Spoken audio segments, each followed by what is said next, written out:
요즘에 수요일마다 하반기 제자훈련을 이제 진행하고 있어요.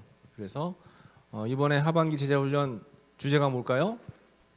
5가지 사랑의 언어예요. 그래서 5가지 사랑의 언어만 우리가 훈련을 잘 받으면 사람과의 관계, 또 공동체 안에서 생활하는 것, 그리고 또 연애하고 결혼해서 행복한 가정을 이루는 데도 문제없이 앞으로 쭉 잘 살아갈 수 있을 텐데, 5가지 사랑의 언어가 우리 제자훈련 받는 청년들 뭔지 기억해요? 첫 번째 뭘까요? 인정하는 말. 두 번째 함께하는 시간. 세 번째 스킨십은 5번. 세 번째 선물. 네 번째 봉사. 5번째 스킨십. 이 5가지만 우리가 잘 훈련받고 있으면 여러분 삶이 더 풍성하게 이제 여러분들이 이루며 살아갈 수가 있다라고 하는 건데, 그 중에서도 첫 번째가 바로 인정하는 말이에요. 인정하는 말 안에는 격려도 있고 칭찬도 있고 위로도 있어요. 또 온유한, 이렇게 사람은 말을 잘 해야지, 내 생각을, 내 마음을 잘 표현해야지 관계를 잘 유지하면서 살아갈 수 있거든요. 그래서 여러분 처음 연애 시작할 때는 말이 어때요? 처음 연애 시작할 때는 말이 굉장히 부드럽고 온화하고 사랑이 넘치죠. 이나야 맞아? 웃음으로 표현을 하네요. 맞대요. 그런데 이제 좀 익숙해지고 만남이 3년 5년 더군다나 결혼하게 돼서 이제는 더 눈치 볼 게 없으면 그때부터 그냥 필터링 없이, 중간에 거르는 거 없이 그냥 내 생각과 내 마음이 말로 그냥 나가버리는 경우가 있잖아요. 그러면 꼭 문제가 발생하는 거예요. 어쨌든 삶 속에서 정말 중요한 것은 인정하고 격려하고 위로하는 칭찬이에요. 칭찬은 굉장히 힘이 있어요. 말 한마디에 힘이 있죠. 그래서 사람이 칭찬 한마디 들으면 그 칭찬으로 2달을 기분 좋게 살 수 있다라고 하는 말이 있다 그러잖아요. 그러니까 결국 1년 365일을 힘있고 기쁘게 살기 위해서는 칭찬 몇 번만 들으면 돼요? 칭찬 2달에 한 번 들으면 되니까 6번만 들으면 1년을 그냥 살아갈 수 있대요. 그 정도로 칭찬이 중요해요. 그렇잖아요. 빈말로 해도 그 칭찬을 들으면 이제 힘이 나는데, 중요한 거는 칭찬에는 힘이 있는데 진심이 담겼냐 담겨 있지 않냐가 중요해요. 진심을 담아서 칭찬을 하면 그 칭찬에는 힘이 있지만, 칭찬을 했는데 그 칭찬에 진심, 거짓이 없는 참된 마음이 없는 그러한 칭찬이었으면 모욕감이 될 수 있어요. 오히려 모욕을 주는 거야. 그러니까 어떤 삶이든 진심이 담긴 언어가, 또 진심이 담긴 나의 삶이 굉장히 중요하다라고 하는 거죠. 진심이 없는 칭찬은 오히려 모욕이 될 수 있어요. 이 이야기를 왜 하냐면, 하나님은 예배자의 마음을 정확하게 아시는 분이에요.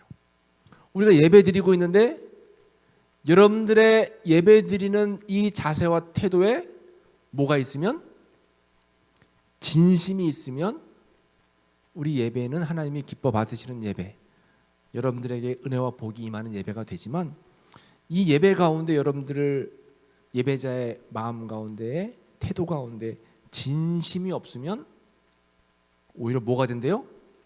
하나님께, 아까 진심이 없는 칭찬은 뭐가 된다 그랬어요? 모욕이 된다 그랬잖아.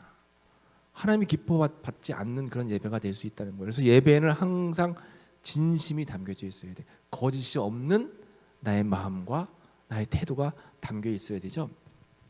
예배를 드릴 때 예배당 안에 텅 빈 경우, 누가 봐도 이 예배 뭔가 살아있는 게 없다라고 느껴지는 경우가 있어요. 이 텅 빈 예배의 특징은 내 생각하는 예배만 옳다라고 여기는 경우가 있어요. 야, 오늘 그 예배가 그게 뭐야? 이 교회 나가보니까 이 예배는 이게 틀렸어 하면서 내가 가지고 있는 이 기준 속에서 예배를 평가해. 여러분도 지금 아마 머릿속으로 막 평가할지 몰라. 오늘 찬양단 선곡이 뭐 어땠어? 반주자들이 어땠어? 아, 오늘은 예배가 너무 더워. 뭐 끊임없이 내 스스로가 뭔가를 막 판단하면서 비교하고 비판해요. 형식주의에 빠져 있어요. 그리고 또 건성으로 드리는 예배에는 지루함이 있어요. 아, 오늘 예배 너무 따분하다. 그런데 여러분, 연애를 처음 시작하면 그 사람이 진짜 좋으면 그냥 만나는, 아무 말 하지 않고 그 자리에 함께 있는 것만으로도 기뻐. 그렇다니까요. 진심의 마음과 감사의 마음이 있으면 지루할 틈이 없어요. 그런데 벌써 예배가 지루해진다라고 하는 것은 하나님과의 관계가 조금 소원해진다, 좀 멀어졌다라고 하는 것을 의미하죠. 그리고 또 공감이 없는 예배, 공감. 예배 드려도 뭔가 느껴지는 게 없고, 예배 드려도 뭔가 아무것도 뭐 남는 게 없어요. 공감이 안 되는 예배, 이 텅 빈 예배, 하나님이 기뻐하시지 않는 예배. 그러면 참된 예배는 어떤 예배일까요? 참된 예배는 진심이 담긴 예배야. 정말 진심이 담겨요. 이 예배가 아니면, 오늘 이 시간에 은혜 받지 않으면, 이 시간에 말씀을 통해서 내가 뭔가 깨달음을 얻지 않으면 나는 죽을 수도 있다라고 하는 그런 열정과 또 최선과 그런 진심이 담겨 있을 때 하나님이 기뻐 받으시는 그러한 참된 예배가 된다라고 하는 것입니다. 여러분, 이 시간에 이제 한번 점검해 봐야 돼요. 내가 지금 예배자로 이 자리에 앉아 있는데 나는 진심을 담은 예배를 드리고 있나? 아니면 아까 본 것처럼 형식주의에 빠져 있는 예배, 주일이니까, 청년이니까 어쩔 수 없이 드리는 예배 나와서 공감이 형성이 안 되니까 느껴지는 것도 없고 또 지루하고, 어떻게 하면 예배가 빨리 끝날까? 그냥 때우기식 예배 그런 경우가 있다라고 하는 것입니다. 우리의 예배를 우리가 점검을 해야 돼요. 특히나 우리가 한번 더 돌아봐야 될 것은, 지금 화면에 나와 있는 이 이제 성화는 마리아와 마르다가 예수님과 함께하는 장면입니다. 여러분 알고 있죠, 이 내용? 예수님께서 이 나사로의 집에 방문하셨어요. 그리고 예수님은 귀한 말씀을 전해주시는 겁니다. 그런데 언니인 마르다는 뭐에 정신이 팔렸어요? 어떻게 하면 예수님께 맛있는 음식을 제공하고 어떻게 하면 예수님이 기뻐하실 만한 그러한 쉼의 자리를 만들 수 있을까에 관심이 있어서 분주하게 막 음식을 준비하고 장만하고 예수님 쉴 만한 거리, 또 예수님이 편안하게 하실 거리를 막 찾는 거예요. 그런데 반면에 동생인 마리아는 예수님 옆에 꼭 앉아 있어서 말씀을 듣는 거예요. 어떤 말씀을 하실까? 흔히 보면 마르다 입장에서는 마리아가 얄밉죠. 할 일은 안 하고 자기만 편한 자리에 앉아서 예배만 드리고 말씀만 듣는다고. 그런데 오히려 예수님은 열심을 냈던 마르다를 책망하고 마리아를 칭찬하세요. 그래서 무엇을 의미할까요? 마르다는 예수님을 향한 마음은 있었는데 예배에 진심이 없었어요. 그냥 본질에 충실하지 못하고 비본질에 충실했던 거야. 그런데 마리아는 본질에 충실했던 거죠. 우리가 지금 예배 자리에 나와 있어요. 그러면 예배 드리는 우리들은 본질이 뭐예요? 하나님이 기뻐 받으실 만한 예배자가 되는 것이 본질이야. 그래서 여러분 이렇게 예배 드릴 때 막 찬양단 하고 또 찬양 인도하고 방송실 하고 뭐 음식 간식 준비하고 의자 깔고 되게 중요한 일이야. 예배에 없어서 안 되는 중요한 일이에요. 그런데 그러한 비본질적인 것들을 잡으려고 하다가 정작 예배의 중요한 이 본질을 놓치는 경우가 있어요. 그래서 목사님이 자꾸 나가지 말라는 거예요. 예배에 집중하라는 겁니다. 잠깐이라도 예배에 집중해서 말씀을 듣고, 그리고 목사님이 날마다 경험하는 거지만 예배 드리기 전에 오늘 예배를 통해서 나에게 필요한 말씀을 꼭 내가 받았으면 좋겠다라고 하는 그러한 사모하는 마음이 있으면 내 삶 속의 고민거리, 또 앞날의 비전, 또 내 가지고 있던 여러 가지 궁금증, 이런 것들이 설교 시간을 통해서 나에게 들려지는 것을 경험하게 된다니까요. 얼마만큼 내가 예배에 집중하고 또 예배에 진심이고 또 예배에 열정을 다하는가가 중요하다라고 하는 거예요. 예수님은 그걸 보신다는 거예요. 그러니까 여러분, 예수님을 만나러 오고 또 예수님과 함께 있는 자리에 있는 이 마르다의 사람도 참 귀하죠. 마르다가 없으면 어떻게 끝나고 밥 먹겠어요? 마르다가 없으면 어떻게 이렇게 잔치가 열릴 수 있겠어요? 그러나 이 비본질적인 것도 중요하지만 본질인 예배를 놓쳐서는 안 된다라고 하는 것입니다. 그러니까 예배 여러분 진심을 다해야 돼요. 예배가 참 중요한 겁니다. 얼마나 중요해요. 오늘 예배에 대한 말씀을 준비했는데 오늘 주일 본 예배 때도 예배에 관련된 말씀이 또 우리에게 주어졌어요. 그러니까 이런 걸 보면서 하나님께서 오늘 우리 교회 오전서부터 새벽서부터 이 오후 청년부 예배 시간까지 예배의 중요성을 우리에게 하나님께서 주시려고 하시는구나라는 생각을 하게 됐어요. 우리의 예배를 한번 점검을 해봐야 되는 겁니다. 이 이야기를 왜 하냐면 오늘 본문에 그거에 대한 말씀이 담겨져 있어요. 지난 시간에 솔로몬 왕이 처음에는 굉장히 신실한 왕이었잖아요. 솔로몬이 엄청나게 신실했어요. 1000번째 예물을 통해서 하나님께서 소원을 이제 말하라 얘기하실 때 듣는 마음, 지혜를 구해서 정말 당대에 따라갈 수 없을 만큼 그러한 훌륭한 왕이 됐어요. 그런데 타성에 젖었고 형식적인 예배, 습관적인 예배자가 됐어요. 결국 타협하게 됐어요. 죄와 타협했어요. 내 자신의 욕심과 타협했어요. 결국 타락하게 됐죠. 타락해서 여인들만 1000명, 부인만 1000명을 거느리고 또 하나님의 영광을 위해서 쓰는 것이 아니라 그 재물을 가지고 자기의 그런 명예를 과시하는 데만 썼다라고 했어요. 결국 나라가 북쪽과 남쪽으로 갈라졌어요.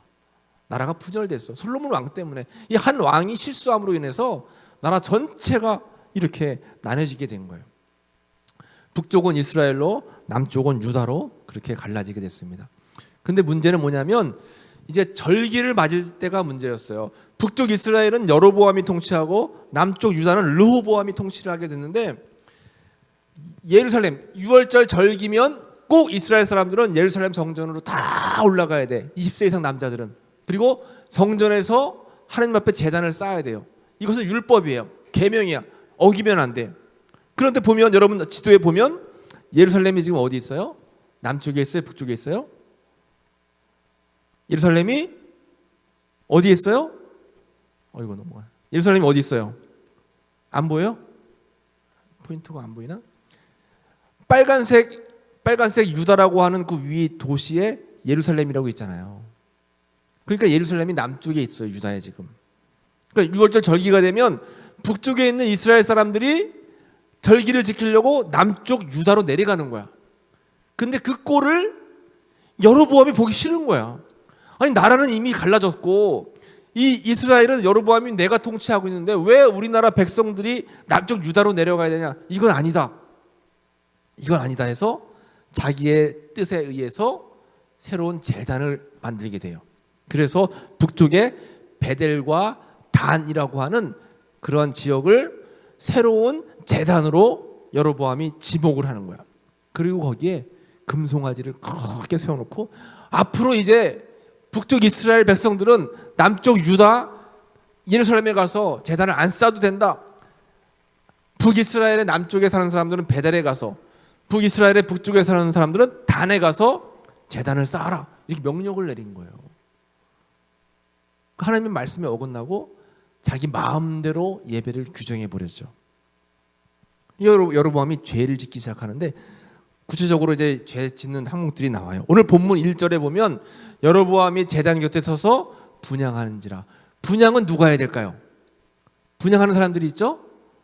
레위인들 중에서 제사장만 분향을 하게 돼 있어요. 제사장의 역할이에요. 그런데 이 여로보암은 왕이긴 해도 제사장은 아니잖아요. 본인이 제사를 직접 못 드려. 그런데 본인이 제단 곁에 서서 분향을 하는 거예요. 성소 제단도 자기가 정하고 분향도 자기 마음대로 지금 하고 6월절 절기도 자기가 정해서 예배를 드리게 되는 거죠. 그리고 여로보암의 죄가 뭐냐면 단과 베델의 금송아지 우상 숭배를 했고 레위 지파가 아닌 자를 제사장으로 임명을 했고 심지어는 자기가 제사장 역할을 감당했고 또 자기 마음대로 절기의 날짜를 변경해 버렸어요. 그러니까 이 예배를 자기 편한 대로 자기 마음대로 드린 거야. 그런데 이런 비슷한 모습이 오늘날 우리에게도 있어요. 우상 숭배, 우상이라는 게 뭐예요? 우상이라는 거는 비단 눈에 보이는 다른 그런 물체라든가 그런 것만 우상이 아니라 하나님보다 더 사랑하는 게 우상이야.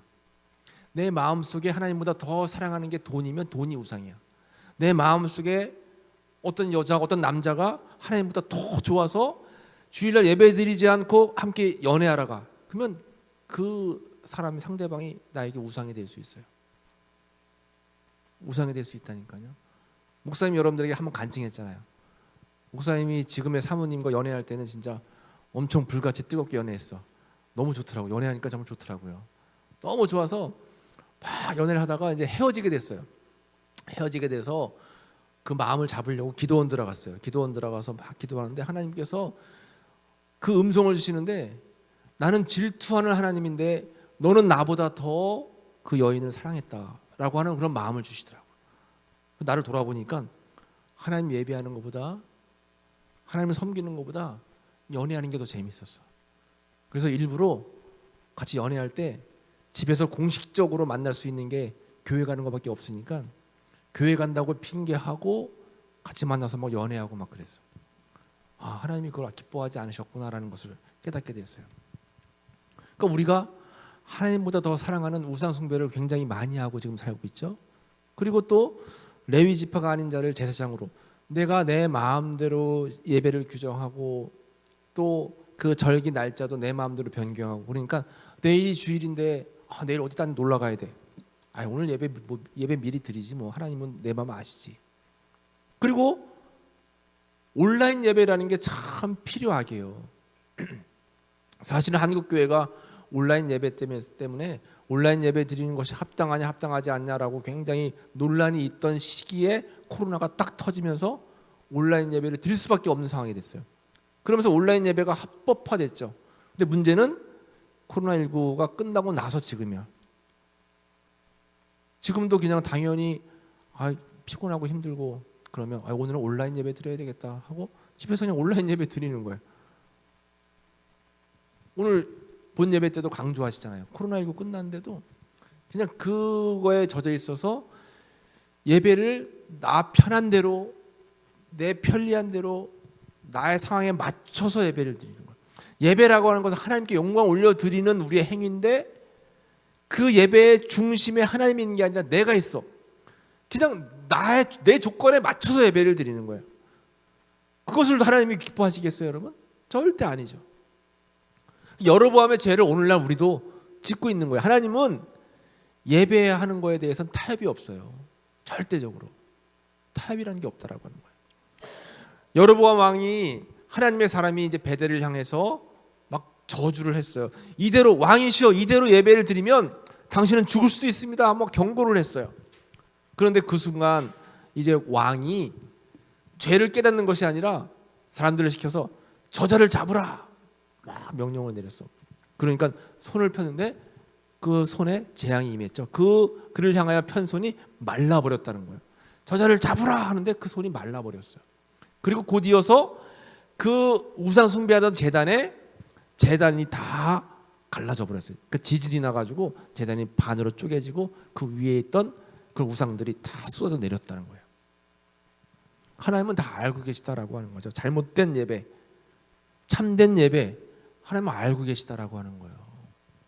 그러니까 여러분, 진짜 오늘 꼭 여러분 깨달아야 될 것은 우리가 참된 예배자가 되어야 된다는 거예요. 하나님이 기뻐하실 예배자가 반드시 되어야 된다라고 하는 것입니다. 그것이 잘 되는 길이에요. 목사님이 전에 평택에 살았었는데, 평택에 어떤 교회가 막 기하급수적으로 부흥이 되는 거야. 그래가지고 저 교회는 뭐가 있길래 교회가 이렇게 부흥이 될까? 젊은이들도 막 엄청 모여들어. 그 교회를 탐방을 갔어요. 목사님하고 개인적으로 와서, 목사님 교회 한번 좀 보러 가도 되죠? 그러니까 오래. 그래서 갔어. 뭘 잘해서 교회에 부흥할까? 어떤 교회는 시설이 너무 좋아가지고 부흥되는 교회도 있어요. 어떤 교회는 프로그램이 좋아서 막 영어 예배도 드리고 또 여러 가지 다양한 세미나도 하고 프로그램이 좋아서 부흥하는 교회도 있어요. 어떤 교회는 갑자기 재개발이 돼가지고 아파트 단지가 막 올라와서 자연 부흥되는 데도 있어요. 그런데 그 교회를 갔더니 하는 게 아무것도 없어. 무슨 아버지 학교를 하나, 무슨 제자 훈련을 하나, 그런 것도 아무것도 없어. 그런데 교회가 막 부흥돼. 그래서 목사님께, 목사님 어떻게 교회가 이렇게 부흥돼요? 했더니 다른 거 하나도 없이 예배만 집중한대. 예배만 집중하는데 주일 대배 리허설을 똑같이 토요일 날 한대요. 똑같이 토요일 날 찬양단, 성가대 다 나오게 해서, 그러니까 회중들만 주일날 오는 거고 나머지 예배를 준비하는 위원들이 토요일날 다 와서 똑같이 리허설을 하는 거야. 그러니까 주일날 예배를 드리기 위해서 토요일날 그렇게 예배를 준비하는 거예요. 그리고 하나 틈도 없이 잘 준비된 예배를 주일날 올려드리는 거예요. 예배의 전심으로. 예배 한 곡, 찬양을 한 곡을 하더라도 진심으로 하는 거야. 우리 청년부도 한번 돌아봐야 돼요, 여러분. 찬양팀이 찬양을 준비할 때 얼마만큼 전심을 다해 기도하며 준비하고 있는가? 그리고 지금 임원들도 열심히 우리 청년부를 이끌고 있지만 임원들뿐만 아니라 여러 가지 역할을 감당할 때 하나님이 기뻐하실 만한 공동체를 만들기 위해서 내가 애쓰고 있는가? 그리고 예배 드릴 때 나는 참된 예배자인가?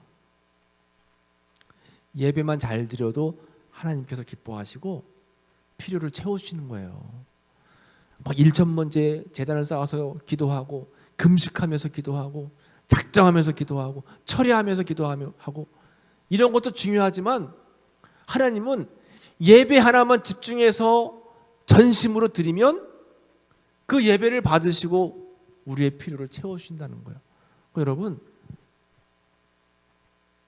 진심을 담은 예배자가 되길 축복합니다.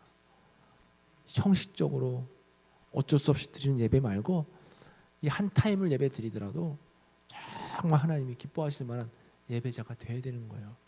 하나님이 다 알고 계시다니까요. 얼마나 예배에 진심을 담고 있는 걸 아신다니까요. 나는 늘 생각해요. 예배가 너무 드리고 싶은데 예배를 드릴 수 없는 상황. 군대 갔어요. 군대 훈련소에서 93년도죠. 너무 예배 드리고 싶은데 첫째 주에는 훈련병 입소했기 때문에 못 가게 하는 거예요. 두 번째 주에도 무슨 훈련 받는다고 못 가게 하는 거예요. 너무 예배가 드리고 싶어. 그래서 훈련 받으면서 11시 예배니까 지금쯤 목사님이 묵도하시겠지? 같이 묵도하고, 지금 주기도문 외우고 있구나. 주기도문 외우고, 오늘 지금 기도하는 시간 기도하고, 이렇게 막 예배에 대한 사모가 있어요. 결국 한 달 지나서야 훈련소에 있는, 진주에 있는 훈련소에 있는 그 교회에 가서 예배를 드리는데 눈물이 나는 거야. 그때 생각했어. 내가 한 번 예배를 드리더라도 이런 마음과 열정으로 예배 드리면 하나님이 기뻐하시겠다 생각을 했어요. 전에 여러분들에게 얘기했지만 지금 북한이라든가 중국은 종교의 자유가 없기 때문에 공식적으로 예배를 못 드리잖아요. 예배를 드리는 건 다 형식적인 예배들이에요. 그런데 지하에서도 예배 드리는 사람들이 있다고 했어요. 그래서 목사님이 중국의 시안에 갔을 때 시안에 지하교회 교인들을 만나서 같이 예배 드렸는데 너무 깜짝 놀랐어. 막 데리고 지하 동굴로 막 가는 거야. 지하 동굴로 등을 들고 막 들어갔어. 거기 가니까 교인들이 있는 거예요. 예배 드리는데 그 사람들은 찬송가 성경책도 없잖아요. 찬송가 성경책이 없으니까 머리에 다 외우고 다닌단 말이에요. 예배 찬송을 한 곡 부르는데 딱 보면 정말 마음을 다해서 찬송 한 절 한 절을 꼭꼭 눌러서 찬양을 부르는 거예요. 막 눌러서 건성으로 그냥 찬양하는 게 아니라 막 눌러서 말씀을 듣고 기도하는데 막 그냥 동굴이 무너질 것 같아. 너무 간절하게 예배드리는 거예요. 하나님이 기뻐하시겠다 생각을 하게 됐어요. 우리의 예배를 돌아봐야 되는 거예요. 그런데 우리가 이렇게 작정을 해도 나를 방해하는 요소들이 항상 있죠. 오늘 이 하나님의 사람이 경고를 하는데 이렇게 손이 마르기도 하고 그리고 또 제단이 무너졌는데도 불구하고 왕이 하나님의 사람에게 이르되 나와 함께 집에 가서 쉬어라. 내가 너에게 예물을 주리라 하면서 회유를 하는 거야. 이 왕이 하나님의 사람을 환대하면서 회유하는 거야. 예배하지 못하게 내 사람이 되려고 만드는 거죠. 그런데 하나님의 사람이 그것을 딱 거절해요. 나는 왕을 따라갈 수 없습니다. 나는 내 길을 갈 것입니다. 왜냐하면 여호와의 말씀이 내게 명령하여 이르시기를 그 사람들이 주는 떡도 먹지 말며 물도 마시지 말고 왔던 길로 되돌아가지도 말라 하셨습니다. 하나님께서 우상 숭배자들과 함께 어울리지도 말고 떡도 먹지 말고 물도 마시지 말고 그 사람의 길을 함께 걷지 말라라고 명령하셨기 때문에 나는 그 길로 갈 수 없습니다.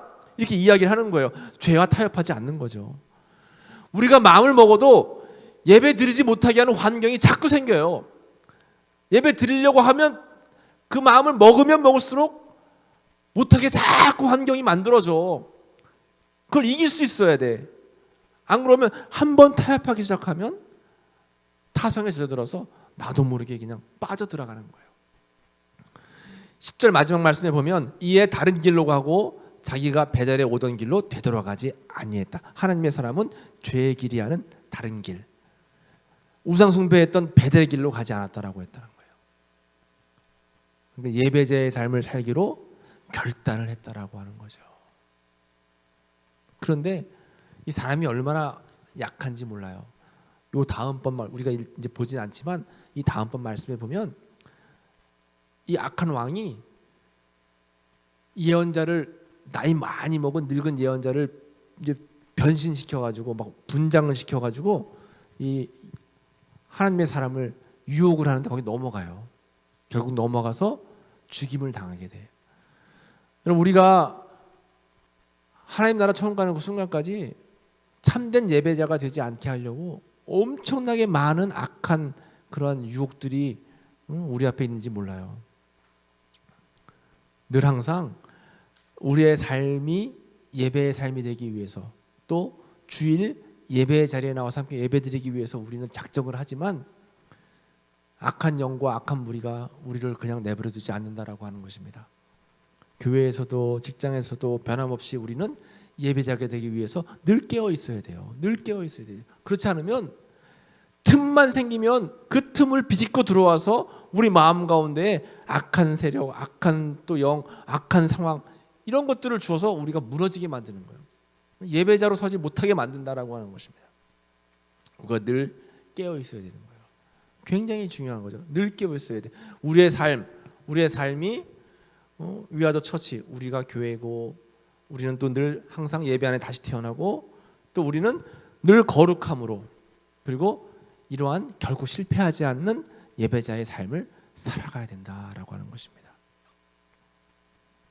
여러분, 무슨 말인지 알겠죠? 예배만 잘 드려도 성공하는 인생이 될 수 있어요. 확실합니다. 여러분, 집에서 목사님 맨날 말씀 묵상하자고 해도 잘 못하죠. 말씀 묵상, 그렇죠? 성경 좀 읽자고 해도 잘 못 읽죠. 필사하자고 해도 필사 못하잖아. 그 길지 않은 주일 본문 필사하자고 해도 거의 안 하잖아. 여러분, 책을 준다고 해도 안 하잖아. 먹고 살만 한가 봐.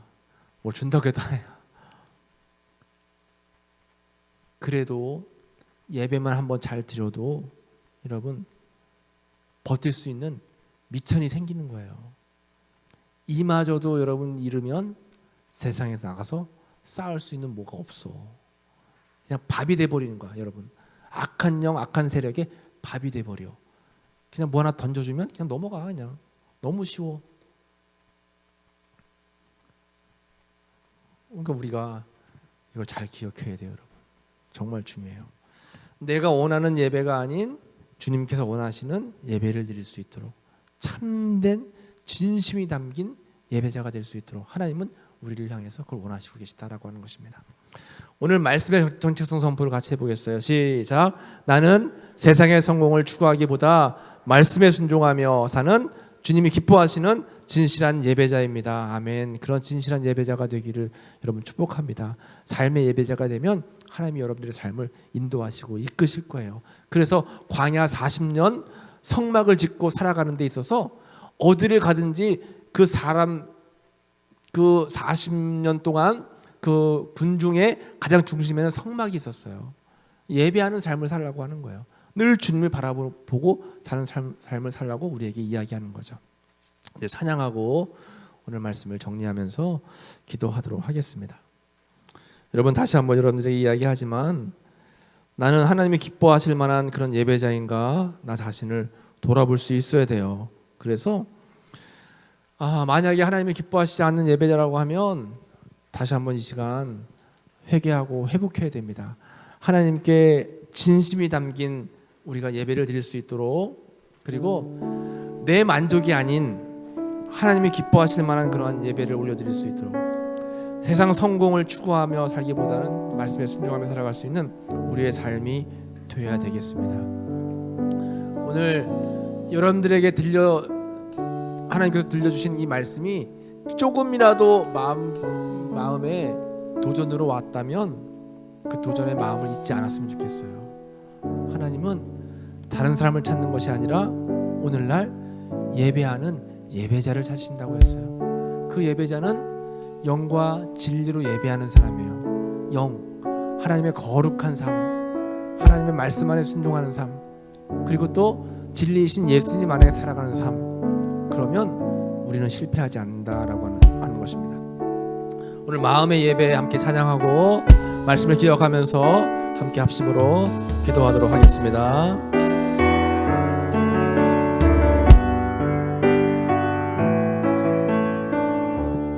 찬양의 열기, 찬양의 열기 모두 끝나며 주 앞에 나와 더욱 진실한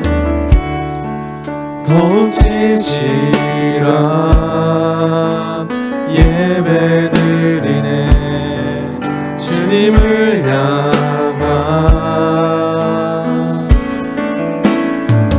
노래 이상의 노래 내 맘 깊은 곳에 주께서 원하신 것 화려한 음악보다 뜨겁는 열정보다 중심을 원하시고 주님께 드릴 마음의 예배 주님을 위한 주님을 향한 노래 중심 잃은 예배 내려놓고 이제 나로 나와 주님만 예배해요. 아멘. 영원하신 왕, 영원하신 왕 변치 못할 주님의 존귀 가난할 때도 연약할 때도 가난할 때도 연약할 때도 주의 모든 것 노래 이상의 노래 내 맘 깊은 곳에 주께서 원하신 것 화려한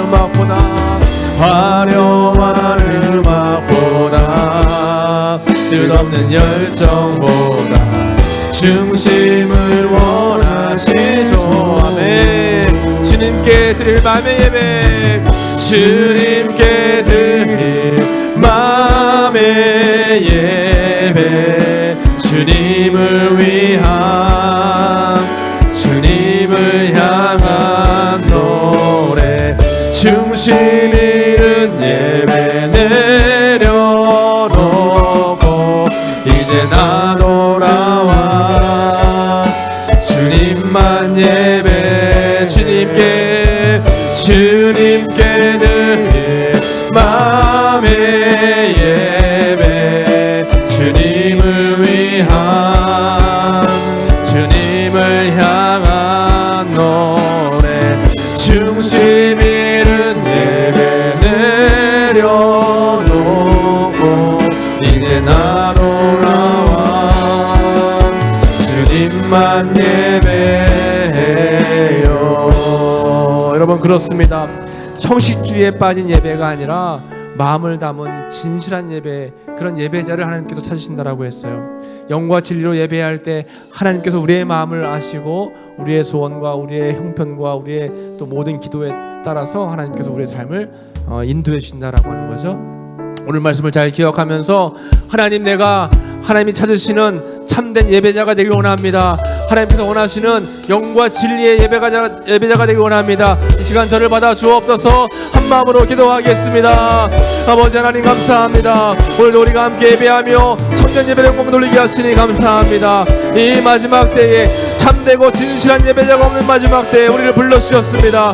우리가 마음을 다한 열정을 다한 또 진심을 담은 예배를 드릴 수 있는 예배자가 될 수 있도록 지어 도우시고 인도해 주시옵소서. 형식주의에 빠진 예배가 아닌 아버지 나를 위한 예배가 아닌 내 모든 아버지의 마음의 흡족을 위한 예배가 아닌 하나님이 기뻐하실 만한 예배자가 될 수 있도록 하나님이 원하시는 예배가 될 수 있도록 하나님이 함께 하시는 영광스러운 예배자가 될 수 있도록 저희들을 붙잡으시고 지어 인도하여 주시옵소서. 그리고 함께하여 주시옵소서. 텅빈 예배가 아니라 주님의 은혜로 가득 찬 예배가 드려지는 저희들 모두가 되기를 원합니다. 주여 이 마지막 때에 여러분이 지은 죄와같이 아버지의 형식주의에 빠져서 죄악 가운데 머무는 예배자가 아니라 하나님이 기뻐하실 만한 예배자가 될 수 있도록 도와주옵소서. 그런 예배를 통해서 하나님이 기뻐하실 만한 우리의 삶이 되길 원하오니 지어 도우시며 함께하여 주셔서 우리가 이 마지막 때에 참된 예배자로 살아남을 수 있는 귀한 주님의 지혜들이 모두 될 수 있도록 지어 붙잡아 주시옵소서. 우리가 예배 드릴 때마다 하나님께서 예배를 기쁘게 받으시고 우리가 아버지 앞에 제단을 쌓을 때마다 우리의 정성과 우리의 뜻이 하늘에 상달되는 귀한 우리 예배 될 수 있도록 지어 도우시며 인도해 주시옵소서. 하나님, 이 시간 우리의 예배를 돌아봅니다. 나도 모르게 예배 형식주의에 빠져 있었고 습관주의에 빠져 있었으며 또 예배를 하나님을 위한 예배가 아닌 나를 위한 예배를 드렸던 그런 허울 가운데 있었던 모습을 발견하게 됩니다. 아버지 하나님, 저희들 이 세상 살아가는 동안 정말 주님이 찾으시는 진실한 예배자가 될 수 있도록 인도해 주시옵소서. 마음과 뜻과 정성과 진심과 또 아버지 영과 진리로 드려지는 우리의 예배가 되길 원합니다. 이 예배를 통해서 하나님이 기뻐 받으시고 예배를 통해서 우리의 뜻과 소원과 우리의 마음과 계획들이 다 하나님께 상달되고 연락되는 귀한 예배가 되길 원하오니 주여 저희들을 진실한 예배자로 사용하여 주옵소서. 진실한 예배자로 살아갈 수 있도록 저희들을 붙잡아 주시옵소서. 이 약한 세상 험한 세상 살아가는 동안 아버지 우리가 타협하지 않게 하시고 세상에 빠지지 않게 하시고 틈을 줘서 악한 마귀에게 우리 영혼이 빼앗기지 않게 도와주시고 언제나 하나님을 예배하며 하나님과 함께 거하는 삶의 예배자가 모두 될 수 있도록 은혜를 베풀어 주시옵소서. 예수님의 이름으로 감사하며 기도하옵나이다. 아멘.